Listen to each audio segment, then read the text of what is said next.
Kaedah pengumpulan data. Terdapat beberapa kaedah pengumpulan data yang telah kami lakukan bergantung kepada objektif penyelidikan dan juga maklumat yang diperlukan.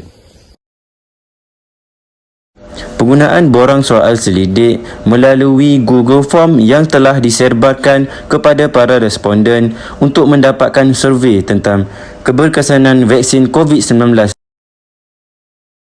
Bual secara individu telah dilakukan bagi mengenal pasti dan mengetahui maklumat yang lebih jelas tentang vaksin COVID-19 dalam kalangan masyarakat.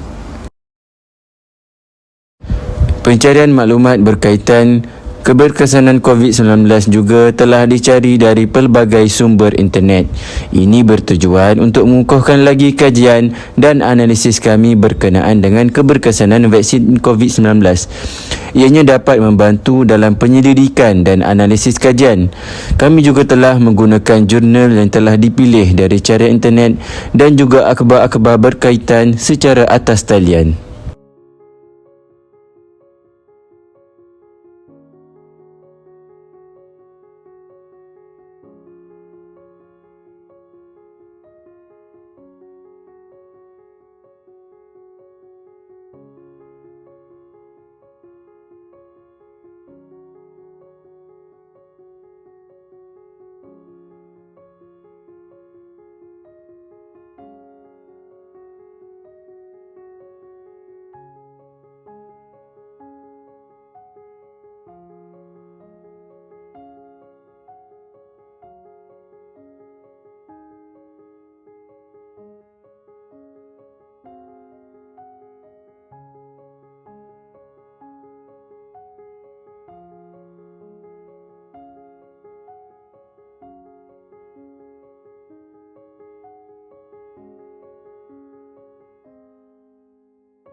Nama saya Muhammad Mirza Arif Bezamri, nombor metrik 291520. Hari ini saya akan menceritakan tentang soal selidik yang telah kumpulan kami laksanakan berdasarkan tajuk keberkesanan program vaksinasi COVID-19 yang telah dijalankan oleh pihak kerajaan.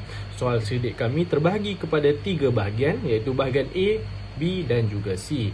Setiap bahagian mewakili satu objektif yang ingin dicapai.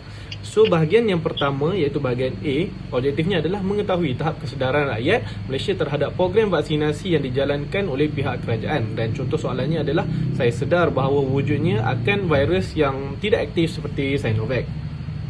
Yang kedua adalah mengkaji pengetahuan rakyat Malaysia terhadap usaha vaksinasi yang diselaraskan oleh pihak kerajaan. Contoh soalannya adalah, saya percaya bahawa vaksinasi adalah cara yang paling efektif untuk melindungi diri dan masyarakat daripada penyakit berjangkit. Dan yang ketiga adalah melakukan tinjauan tentang sikap rakyat Malaysia terhadap program vaksinasi yang telah dijalankan oleh pihak kerajaan. Dan contoh soalannya adalah, saya sanggup untuk menerima vaksin virus tidak aktif seperti Sinovac dan mengetahui akan kesan sampingannya. So, setiap soalan ini mempunyai 2 pilihan jawapan, iaitu antara ya ataupun tidak. Dan setiap soalan yang telah kami bina dan ajukan kepada responden telah mendapat persetujuan daripada pensyarah kami. Daripada soal selidik yang telah kami jalankan, kami mendapati bahawa semua objektif yang kami ingin capai telah dapat dicapai.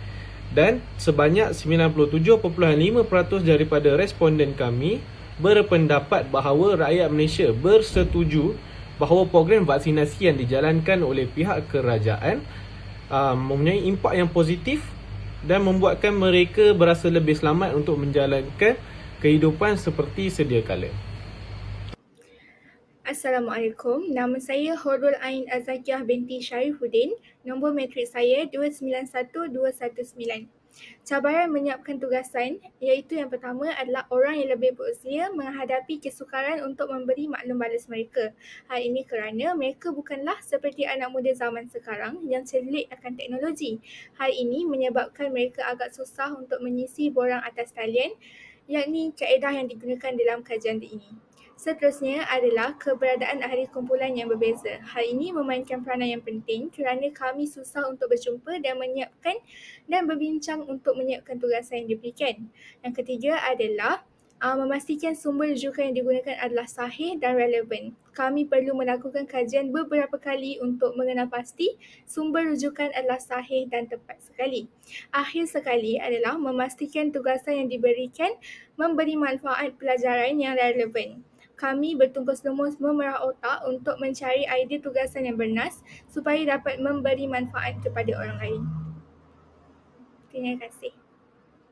Bagi cabaran yang pertama adalah orang tua yang tidak kemahiran untuk menggunakan gadget untuk mendapatkan responden mereka. So, ahli kumpulan telah mengadakan sesi latihan khas untuk orang tua mengenai cara menggunakan gadget dan untuk mendapatkan responden mereka. Dan seterusnya solusi kepada cabaran kedua iaitu keberadaan ahli kumpulan yang berbeza. So, ahli kumpulan mempunyai komitmen lain dan keadaan ini menyebabkan kami perlu berbincang melalui Google Meet.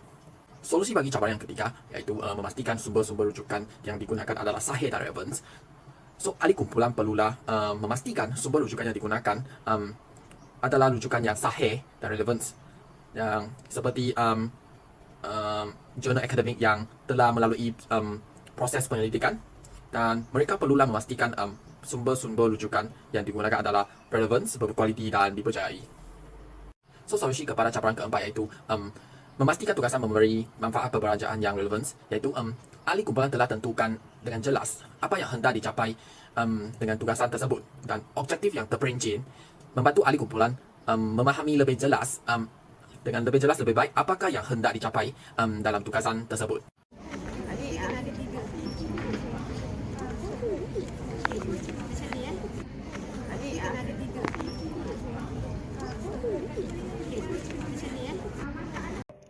Setiap ahli kumpulan berperanan dalam menjalankan tanggungjawab yang diberikan untuk melancarkan tugasan.